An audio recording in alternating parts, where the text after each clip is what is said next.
आज मैं एक ऐसी हॉलीवुड मूवी को एक्सप्लेन करूंगा जिसमें कि सारी पृथ्वी ख़त्म हो जाती और आखिर में सिर्फ एक लड़की और दो लड़के बच्चे। तो अब इनकी ज़िंदगी कैसे होने वाली है और कैसे पूरी अर्थ खाली हो गई। तो ये मूवी का एक्सप्लेन वीडियो पूरा देखे आपको समझ में आ जाएगा। अगर चैनल पे नए तो चैनल को सब्सक्राइब ज़रूर कर दे।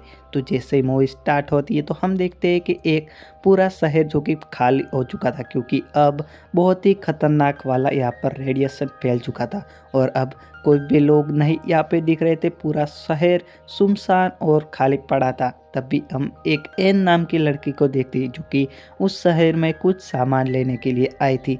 और वो लड़की इस शहर में नहीं बल्कि शहर से काफ़ी दूर एक जंगल के पीछू पीछ रहती थी, इसीलिए वो शायद बच गई थी। फिर भी अब अपने आप को एक सूट से कवर कर देती है ताकि वो रेडिएशन उसके तक ना पहुँचे। और वो जब अपना सामान घर लेकर आती है तो वो कपड़े अपने जो सूट पहना था प्रोटेक्शन के लिए वो उतारती है। तब उसे सांस में सांस आती है और अब वो काफ़ी अकेली हो चुकी थी, उसके पास कोई नहीं था। तो जल्दी से वो घर पर आके अच्छे से नहा लेती, क्योंकि अगर उसके शरीर पर एक भी रेडिएशन का अंश रह गया तो वो पूरी बीमार हो जाएगी और मर भी सकती है। तो अब वह काफ़ी अकेली हो चुकी थी। और एक दिन जब वो फिर से कुछ सामान लेने के लिए शहर जाती है तब वहाँ पर एक उसे आदमी दिखाई दिया जाता है जो कि अपनी वैन को खींचकर जंगल में ले आ रहा था। वो दूर से पहले उसे देखती है तब वो अपने आप सूट में कवर किया हुआ था खुद को। लुमिस जैसे ही सूट को उतारता है वो अपने आप को काफ़ी सुरक्षित महसूस करता है। उसे पता था कि कोई तो ऐसी जगह होगी जहाँ पे रेडिएशन अभी तक नहीं फैला और उसे लगता है कि वो शायद यही जगह है और वो काफ़ी खुश होता है और इसी खुशी में दौड़ता हुआ एक जेल के अंदर नहाने लगता है। तभी एन नाम की लड़की आवाज़ लगाती है और उसे कहती है कि उस तालाब में भी रेडिएशन फैल चुका है। तभी वो काफ़ी घबरा जाता है और घबरा के जल्दी से तालाब के बाहर निकलता है और भागने लगता है, लेकिन तब तक उसको रेडिएशन का असर हो चुका था और अब वो काफ़ी ज़्यादा उल्टियाँ भी करने लगा था। जल्दी से अपनी वैन के पास जाता है और उस वैन में से एक पेन किलर निकालता है और अपने आप को लगाने की कोशिश करता है। तब तक उसकी हालत बहुत ही ज़्यादा ख़राब हो चुकी थी, उसके हाथ से इंजेक्शन भी नहीं पकड़ा जा रहा था।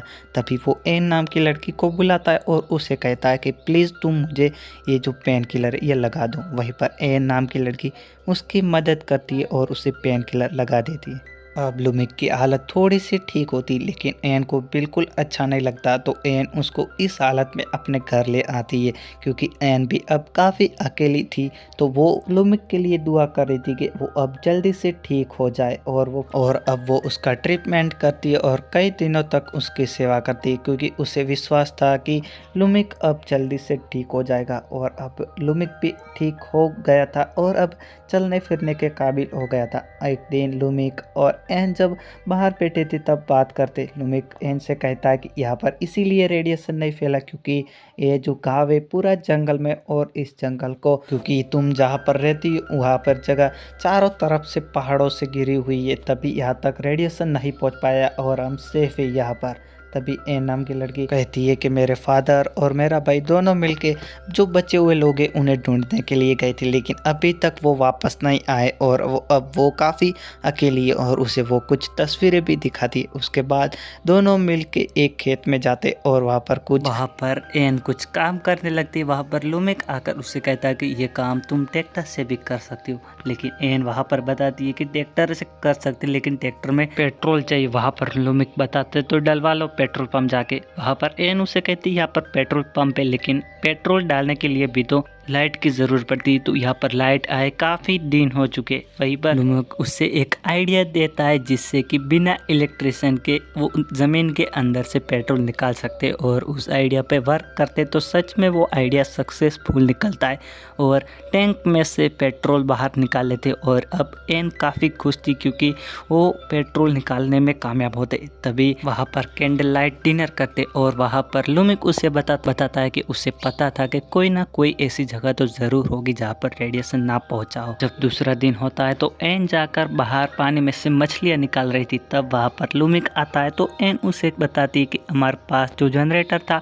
वो ख़राब हो चुका है। तभी लूमिक उसे ठीक करने के लिए चला जाता है और लूमिक काफ़ी कोशिश करता है उस जनरेटर को ठीक करने की, लेकिन वो जनरेटर को ठीक नहीं कर पाता। लेकिन वो वहाँ से गुजर रहे थे तब लूमिक को एक झरना दिखता है और उसके मन में ख्याल आता है कि हम इस झरने की मदद से इलेक्ट्रिक पैदा कर सकते हैं, यानी कि लाइट बना सकते। तभी वो कुछ टायर जैसा बनाने के लिए एक लकड़ी गोदते जिससे कि एक बड़ा सा टायर बने।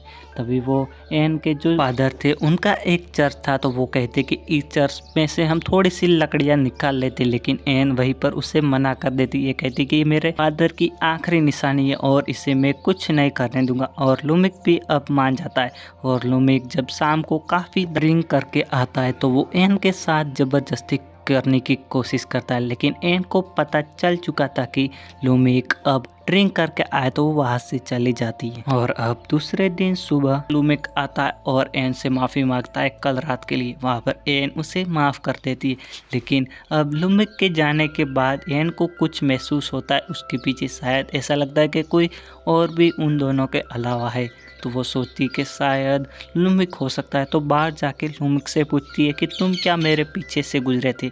वहाँ पर लूमिक बताता है कि नहीं, मैं तुम्हारे पीछे से नहीं गुजरा, मैं तो काफ़ी देर से यहीं पर काम कर रहा था। और अब दोनों फिर से कैंडल लाइट डिनर करते। अब एन को काफ़ी हद तक लूमिक अच्छा लगने लगा था और एन डिनर करने के बाद एन और लूमिक की दूरियाँ काफ़ी हद तक कम हो चुकी है। एन लूमिक के पास जाती है और उसके साथ टुक टुक करने की कोशिश करती है, लेकिन यहाँ पर लूमिक उसे रोकता है और कहता है कि एक दूसरे को पहले हम अच्छी तरीके से जान लेते, उसके बाद ये सब करेंगे। और वहाँ पर एन भी मान जाती है और अब दूसरा दिन होता है तो वो उनके लिए काम करने लगते, लेकिन वहीं पर एन घर से दूर शहर में कुछ ज़रूरी चीज़ें लेने के लिए जाता। और जब वो वहाँ से वापस लौट रही थी तब वहाँ पर उसे एक सैलेब नाम का व्यक्ति मिलता है और वो उसे लेकर अपने घर चली आती। लेकिन वो जब सैलेब को घर लेकर आती तो लूमिक को बिल्कुल भी अच्छा नहीं लगता है और वो कहता है कि ये रेडिएशन का शिकार हो सकता है। तब एन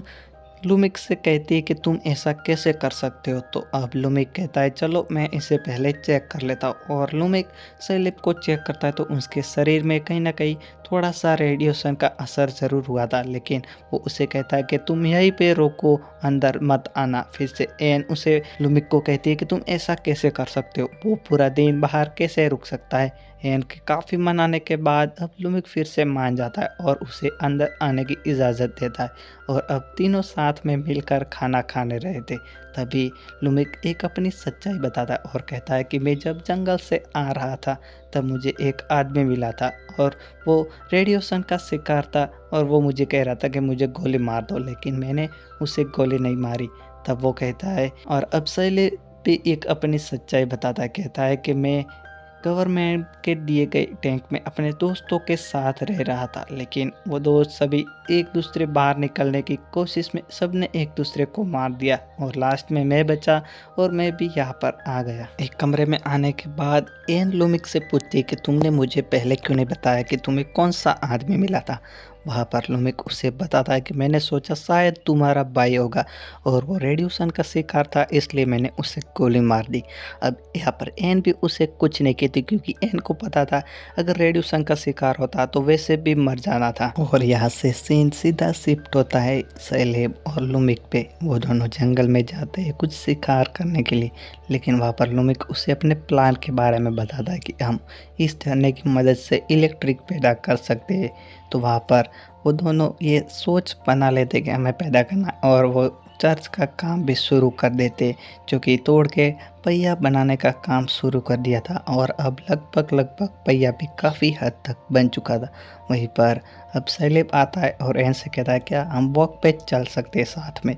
तो एन भी इजाज़त दे देती है, तो वो दोनों साथ में चलते हैं और अब सैलेब एन को लूमिक के खिलाफ भड़काने की कोशिश करता है और वो उसे कहता है कि तुम्हारे साथ जो लूमिक है वो तुम्हें प्यार नहीं करता क्योंकि वो भगवान को नहीं मानता और तुम्हारे चर्च को भी उसने तोड़ दिया। वहाँ पर एन उसे कहती है कि वो भले प्यार नहीं करता लेकिन वो आखिर में हमारी मदद ही कर रहा है।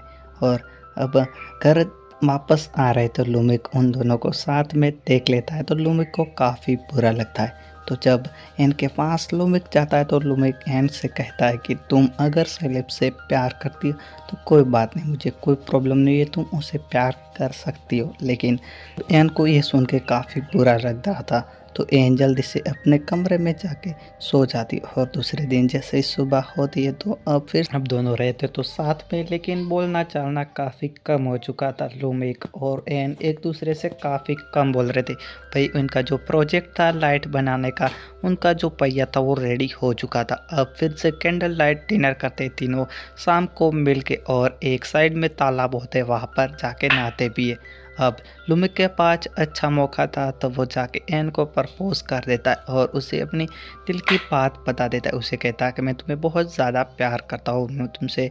लेकिन अब एन काफ़ी कंफ्यूज थी, क्योंकि अब वो लुमिक और सेलेब दोनों को ही चाहने लगी थी। अब वो दोनों उसको काफ़ी अच्छा लगते थे और अब लुमिक ने काफ़ी ज़्यादा ड्रिंक कर दी थी तो वो जाके सो जाता। लेकिन एन को रात को नींद नहीं आती तो एन उठकर सेलेब के पास जाती है इस कंफ्यूजन का सॉल्व करने के लिए। लेकिन वो सेलेब के साथ जाके पूरी रात एंजॉय करती है।